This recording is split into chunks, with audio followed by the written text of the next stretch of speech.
Coran. Surat Al-A'raf, Surat Hud, Surat Al-Shu'ara, Surat Al-Naml, Surat Al-Hijr, Surat Al-Qamar, Surat Al-Shams, Surat Fussilat et aussi Surat Al-Dhariyat et Al-Haqqah.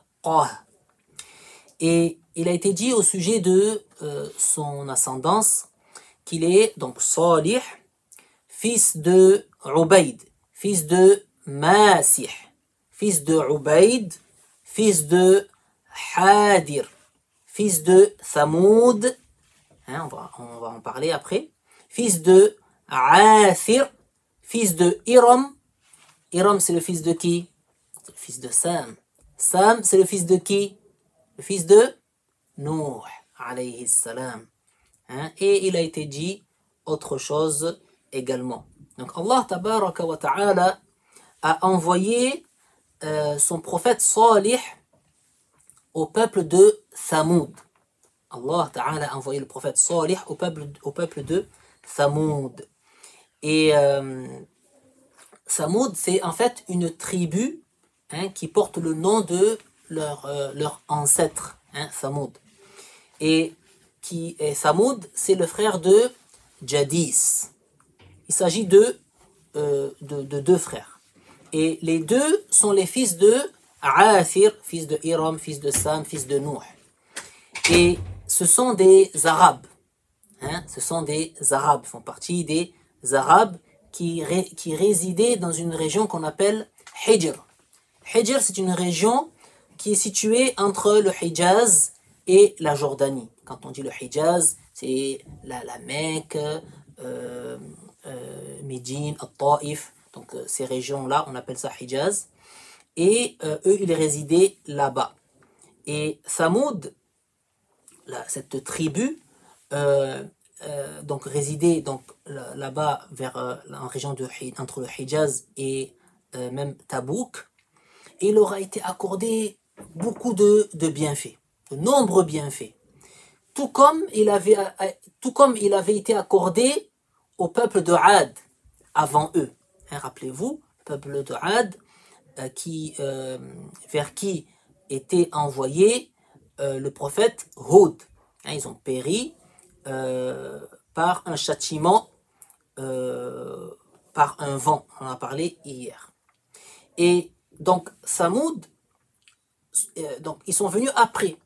Et eux aussi, ils ont profité, bénéficié de beaucoup de bienfaits que Allah tabaraka wa ta'ala leur a accordés.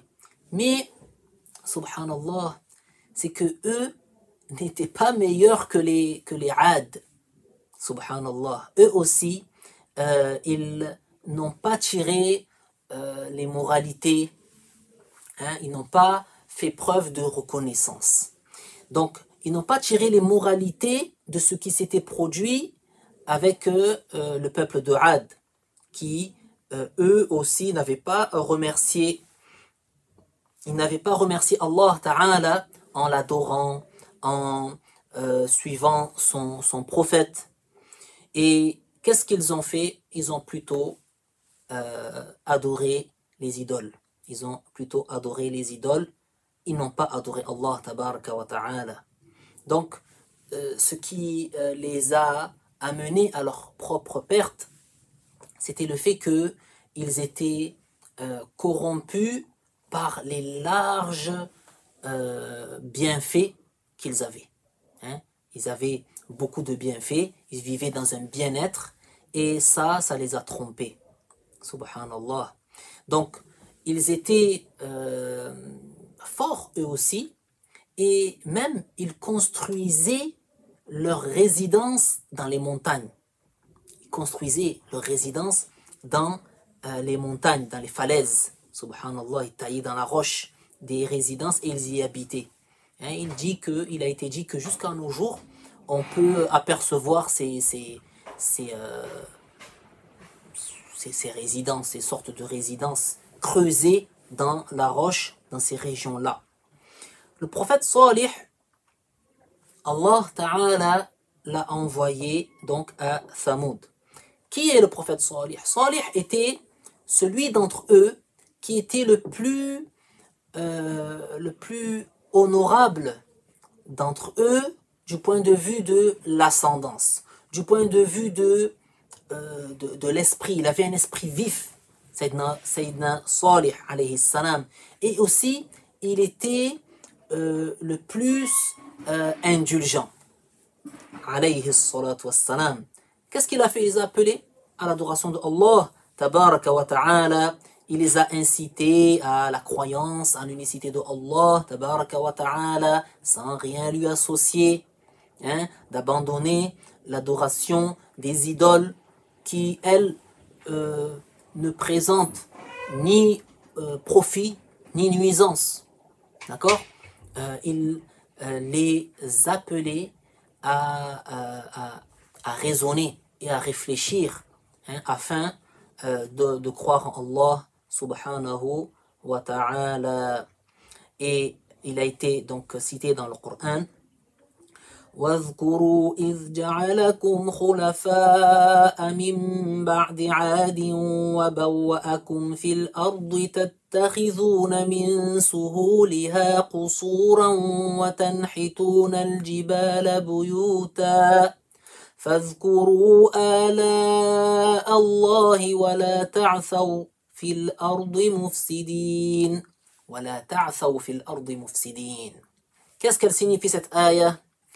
Rappelez-vous comment Allah a fait de vous des successeurs de Ad, qu'il vous a donné des biens sur terre.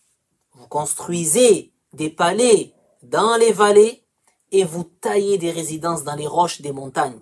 Dans le Coran. Évoquez les bienfaits dont Allah vous a gratifié et ne semez pas la corruption sur terre.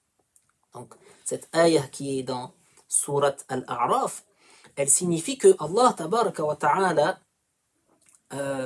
vous a créé après Ad, afin que vous tiriez des moralités, des leçons et des leçons par rapport à ce qui leur est arrivé, afin que vous considériez Allah comme Seigneur unique, sans associé. Hein? Et Allah tabaraka wa ta'ala est celui qui les a anéantis en raison de leur injustice. Qui a anéanti qui? Le peuple de Ad, parce que Samoud est venu après. Hein, le peuple de Samoud est venu après. Donc, que cela serve de leçon, hein, afin que vous remerciez Allah tabaraka wa ta'ala en l'adorant, en étant reconnaissant, en l'adorant lui seul, sans associer. Et le peuple de Salih a démenti. Il a démenti le prophète Salih. Donc, ils n'ont pas cru en lui, ils l'ont contredit, ils l'ont combattu, ils l'ont même nui. Hein, ils lui ont fait du tort, ils lui ont causé beaucoup de nuisances. Tout comme Allah Ta'ala nous l'apprend dans le Coran. Qu'est-ce qu'ils ont dit au sujet du prophète Salih?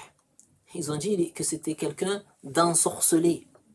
قال الله تعالى قالوا إنما أنت من المسحرين. Qu'est-ce qu'elle signifie? Elle signifie, cette ayah, ils ont dit, tu es de ceux qui sont ensorcelés. Regardez comment il s'adressait au prophète. Alors que nous, subhanallah, on aimerait voir un prophète dans le rêve. Dans le rêve, on aimerait voir un prophète qui nous sourit, qui nous regarde. Hein? Subhanallah. Et Allah Ta'ala guide qui il veut, il égare qui il veut.